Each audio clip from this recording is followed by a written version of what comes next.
नमस्कार दोस्तों, कर्नाटक की हार से घबराई भाजपा अब किसी भी कीमत पर आने वाले 5 विधानसभा चुनावों में से कम 4 राज्यों में जीतने के लिए ताकत झोंक रही है। तेलंगाना में उसे पता है कि केसीआर की पार्टी बीआरएस से मुकाबला कर पाना मुश्किल है, तो मध्य प्रदेश, छत्तीसगढ़, राजस्थान में भाजपा टॉप ब्रास पुराने नेताओं की जगह नए नेताओं और केंद्र की राजनीति में सक्रिय उम्मीदवारों पर दांव खेलना चाह रही है। इसकी शुरुआत भाजपा ने छत्तीसगढ़ से ही की है। उम्मीदवारों की पहली ही लिस्ट में भाजपा आलाकमान ने विजय बघेल को दुर्ग की पाटन सीट से उम्मीदवार घोषित कर दिया था। दरअसल यह भाजपा की लॉन्ग टर्म रणनीति का हिस्सा है, यानी नए चेहरों को आगे बढ़ाना ताकि आने वाले वक्त के लिए नई सेना खड़ी की जा सके, भले ही वर्तमान में नुकसान उठाना पड़े। लेकिन 2023 का चुनाव 2024 के लोकसभा चुनाव के लिहाज से काफी महत्वपूर्ण है, इसलिए भाजपा कोई चांस लेने के मूड में नहीं लग रही। अपने ताकतवर सिपह सालारों को राज्य के मैदान में उतारकर वो जीत सुनिश्चित करना चाहती है, और जहां से उन्हें उतारा गया है वो सभी सीटें बेहद कड़ी हैं। यानी इन केंद्रीय नेताओं को अपनी काबिलियत और उपयोगिता साबित करनी होगी, तभी आगे का भविष्य सुनहरा होगा, नहीं तो इनके पॉलिटिकल करियर पर फुल स्टॉप लगना तय है। दोस्तों, आपको याद होगा गुजरात में एक झटके में भाजपा ने पूरी की पूरी विजय रूपानी कैबिनेट बदल दी थी और भूपेंद्र पटेल को मुख्यमंत्री बना दिया था। उसके बाद के चुनाव में मोदी शाह की जोड़ी ने विजय रूपानी समेत उनकी कैबिनेट के तमाम दिग्गजों को टिकट तक नहीं दिए थे। यही फॉर्मूला अब छत्तीसगढ़, राजस्थान और मध्य प्रदेश में लागू करने जा रही है। सूत्रों के मुताबिक भाजपा छत्तीसगढ़ में रमन सिंह, मध्य प्रदेश में शिवराज सिंह चौहान और राजस्थान में वसुंधरा राजे का टिकट काट सकती है। हालांकि भाजपा के लिए यह दांव खतरे से भरा है। गुजरात में मोदी शाह की पकड़ जितनी गहरी है उतनी इन तीनों राज्यों में नहीं है। इसीलिए जहां गुजरात में भाजपा ने भूपेंद्र पटेल को पहले ही सीएम फेस घोषित कर दिया था, जैसे कि यूपी में योगी आदित्यनाथ को चुनाव से पहले सीएम फेस घोषित किया गया था, क्योंकि योगी आदित्यनाथ का रुतबा और जमीनी पकड़ के आगे आला कमान की नहीं चली थी। योगी बाबा के पर कतरने की भी कोशिश हुई थी, लेकिन मामला बिगड़ता देख इसे ड्रॉप कर दिया गया था। लेकिन मध्य प्रदेश, छत्तीसगढ़ और राजस्थान में भाजपा ऐसा ना करके प्रधानमंत्री मोदी के चेहरे पर चुनाव मैदान में उतर रही है। इसकी बड़ी वजह यह है कि भाजपा आलाकमान का विश्वास शिवराज सिंह चौहान, रमन सिंह और वसुंधरा राजे पर खत्म हो चुका है। भाजपा को पता है कि अपने अपने राज्य के ये तीनों दिग्गज नेताओं को साइड लाइन करना महंगा पड़ सकता है, लेकिन जिस तरह से मध्य प्रदेश में नरेंद्र तोमर, प्रहलाद पटेल, फग्गन सिंह कुलस्ते जैसे केंद्रीय मंत्रियों और कैलाश विजयवर्गीय, राकेश सिंह, रीति पाठक जैसे दिग्गज सांसदों को विधानसभा चुनाव लड़ने के लिए उतार दिया गया है, वो साफ दिखाता है कि शिवराज सिंह चौहान की 15 साल से ज्यादा की पारी के अंत का समय आ गया है। कैलाश विजयवर्गीय ने तो खुलेआम दुखड़ा रो दिया कि वो चुनाव नहीं लड़ना चाहते। विजयवर्गीय अपने बेटे को सेट करने में लगे थे, लेकिन आलाकमान ने दोबारा उन्हें ही मैदान में उतार दिया। कैलाश विजयवर्गीय टीम सेलेक्टर से दोबारा खिलाड़ी बना दिए गए।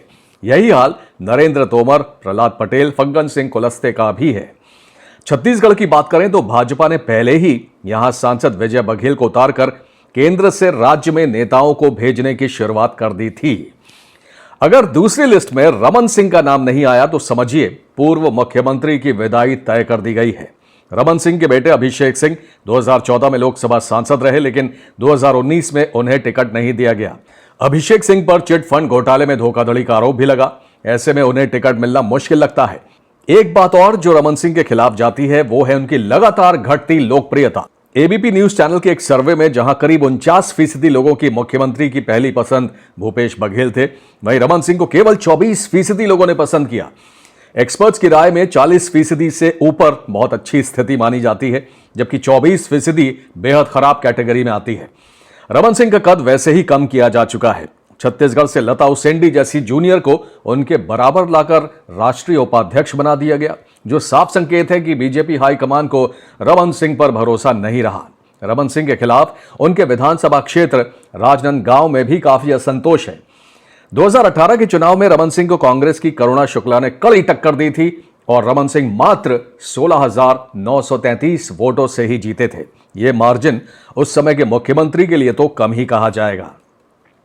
वैसे भी भाजपा छत्तीसगढ़ में नए उम्मीदवारों को उतारने का सफल प्रयोग कर चुकी है। आपको याद होगा 2018 में बुरी तरह विधानसभा हारने के बाद भाजपा ने 2019 के लोकसभा चुनाव में सभी 11 उम्मीदवार बदल दिए थे, जिनमें रायपुर से लगातार जीत रहे रमेश बैस का भी नाम शामिल था।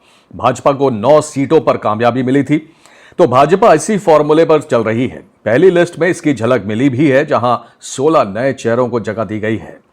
छत्तीसगढ़ में भाजपा के मौजूदा 15 में से कुछ का टिकट कटना तय है। रायपुर दक्षिण से बृजमोहन अग्रवाल 7 बार के विधायक हैं, मंत्री रह चुके हैं, उन पर खतरा मंडरा रहा है। ननकी राम कंवर पिछले चुनाव में ही 75 वर्ष के हो चुके थे। 6 बार के विधायक ननकी राम को पार्टी अब आराम देगी। अगली लिस्ट में सरोज पांडे प्रदेश अध्यक्ष और लोकसभा सांसद अरुण साव और केंद्रीय मंत्री रेणुका सिंह को भी विधानसभा मैदान में उतारने की घोषणा हो सकती है।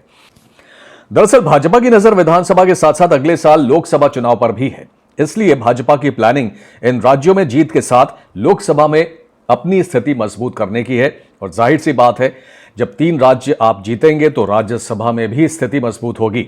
यह इसलिए भी जरूरी है दोस्तों, क्योंकि भाजपा आने वाले समय में कई ऐसे विधेयक लाने वाली है जिसे पास कराने के लिए लोकसभा के साथ साथ राज्यसभा में भी बहुमत होना और कम से कम आधे राज्यों में भाजपा की सरकार होना जरूरी होगा।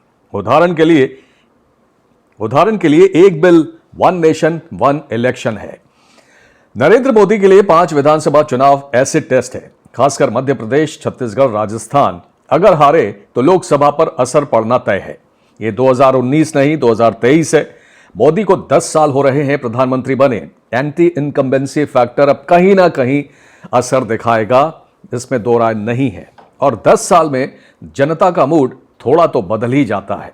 2 मौके मिल चुके हैं मोदी जी को, इसलिए तीसरे मौके के लिए इस बार लड़ाई बेहद संघर्षपूर्ण, बेहद ही कड़ी होने वाली है।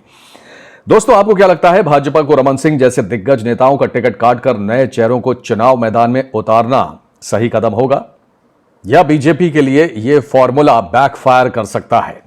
अपनी राय कमेंट सेक्शन में जरूर दीजिएगा। बहुत बहुत धन्यवाद। जय हिंद।